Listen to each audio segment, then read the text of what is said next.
देऊळगाव राजा तालुक्यातील खडकपूर्णा धरणामध्ये रेतीचा अवैध उपसा करणाऱ्या बोटींचा शोध घेत महसूल आणि जिल्हास्तरीय शोध आणि बचाव पथकानं आज मोठी कारवाई करत 8 बोटी नष्ट केल्या।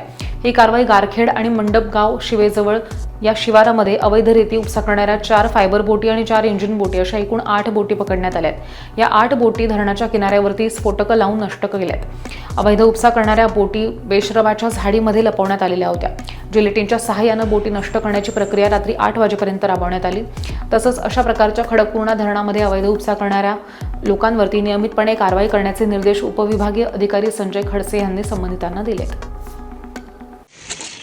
आज दिनांक 24 मार्च 2025 रोजी आम्ही खडकपूर्णा धरणामध्ये अवैध बोटी शोधण्यासंदर्भात बुलढाणा येथील शोध व बचाव पथकातील पोलीस आणि त्यांचे कर्मचारी यांना बोलवलं होतं। सकाळपासून आमचे मंडळाधिकारी तलाठी सर्वजण टीम घेऊन धरणात अवैध रेती उपसा करणाऱ्या बोटींचा शोध घेत होते। तर या ठिकाणी आम्हाला गारखेड या ठिकाणी 4 फायबर बोटी आणि 4 इंजिन बोटी सापडल्या आहेत। तर त्यामध्ये आता त्यांना नष्ट करण्याची कारवाई या ठिकाणी सुरू आहे। यापुढेही अवैध रेती उत्खनन करणाऱ्या बोटींविरुद्ध अशा स्वरूपाची कारवाई आमच्याकडून करण्यात येईल।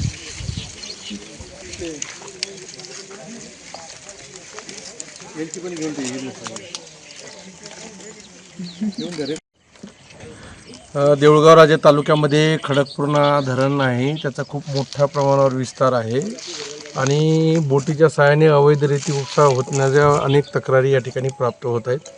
आपण खडकपूर्णाचे जे कार्यकारी अभियंता आहेत त्यांनासुद्धा वारंवार सूचना देत आहोत, त्यांच्याकडून कुठल्याही प्रकारची कारवाई होताना दिसत नाही आणि म्हणून आज आम्ही महसूल विभागाच्या वतीनं या ठिकाणी शोध मोहीम राबवली।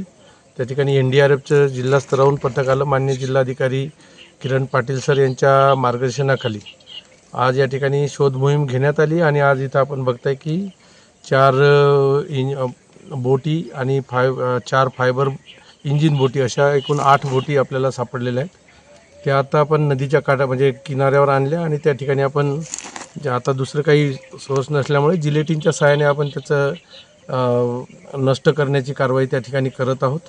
खूप जिकिरीचं अशा पद्धतीचं काम आहे आणि तरीसुद्धा आमचे महसूल विभागाचे अधिकारी कर्मचारी आणि NDRFचे पथक हे शोध मोहीम राबवत आहेत। आत्तापर्यंत जवळपास आम्ही 31 बोटी फोडलेल्या आहेत आणि ह्या 8 जर केल्या तर अशा 39 बोटी या 2 वर्षामध्ये फोडण्याचं काम किंवा नष्ट करण्याचं काम महसूल विभागाकडून करण्यात आलेलं आहे।